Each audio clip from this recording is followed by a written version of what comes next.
देखो, मैं मुख्यतः बता देता हूं।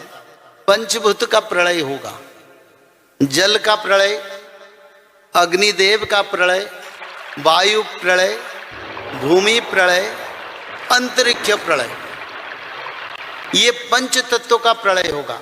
एक एक स्थान पर 50 फीट बारिश होगा, एक एक स्थान पर 100 फीट बारिश होगा, 200 फीट बारिश होगा, वो भी 1-2 घंटे में।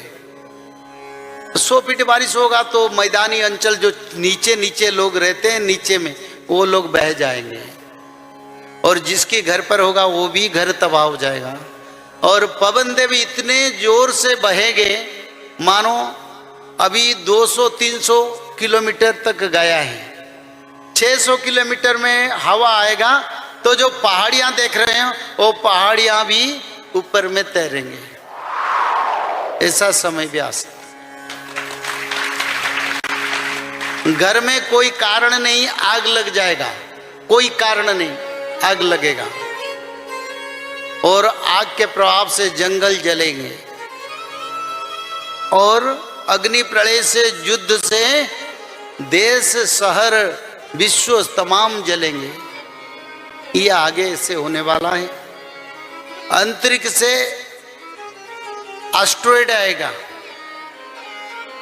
उल्कापिंड आएगा, गांव, शहर, जंगल सभी पर पड़ेगा और जलेंगे।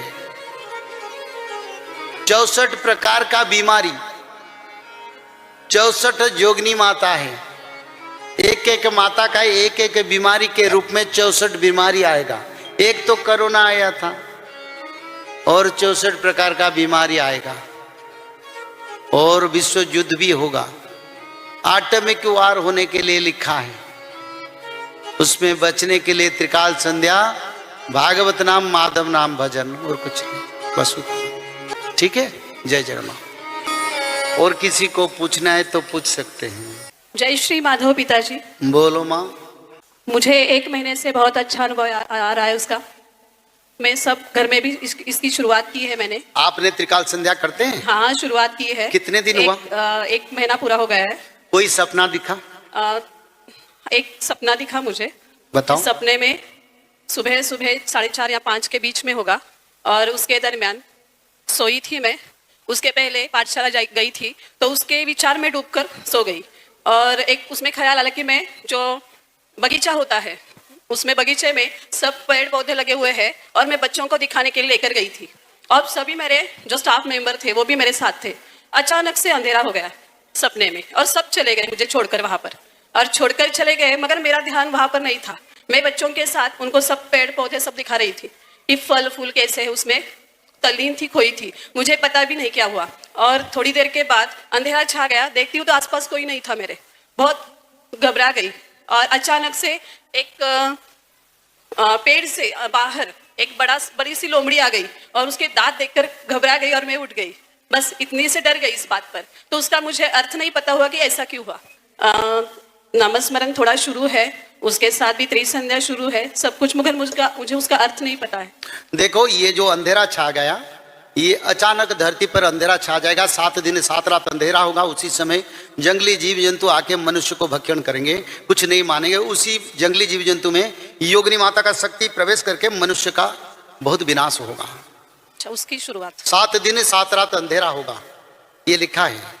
और 7 दिन 7 रात अंधेरा जो होगा, नया चंद्र सूर्य को भगवान निर्माण करके, क्योंकि ये जो चंद्र सूर्य है, देखो, चंद्र और सूर्य उनका देवता अलग है, वो एक तत्व है जो धरती को आलोक प्रदान करते हैं। तो अभी चंद्र का किरण मलिन हो गए, कम हो गए, सूर्य देव का जो आभा वो गर्मी हो गए, ऐसे मनुष्य लोग नहीं रह पाएंगे, और धरती पर इस कारण वायरस, बीमारी, रोग और सब आपदा आ रहा है गर्मी के कारण। तो भगवान ने उसको नया सूर्य को स्थापन करके भक्त लोगों को सुख देने के लिए नया चंद्र सूर्य, और युग परिवर्तन होगा। उसी समय 7 दिन भगवान को लगेगा, और उसी समय 7 दिन अंधेरा होगा। जंगली जीव जंतु घर में घुसेंगे और पापी असुरों को मारेंगे। तो इस स्वप्न का अर्थ यही था? यही अर्थ है माँ। अच्छा। ये तो लिखा है। और एक प्रश्न था मेरा। बोलो। मुझे ऐसा लग रहा है कि मेरे घर में सभी जो घर के मेंबर्स हैं वो भी इस चरण में जुड़ जाए। मेरा तो पूरा विश्वास है इस बात पर।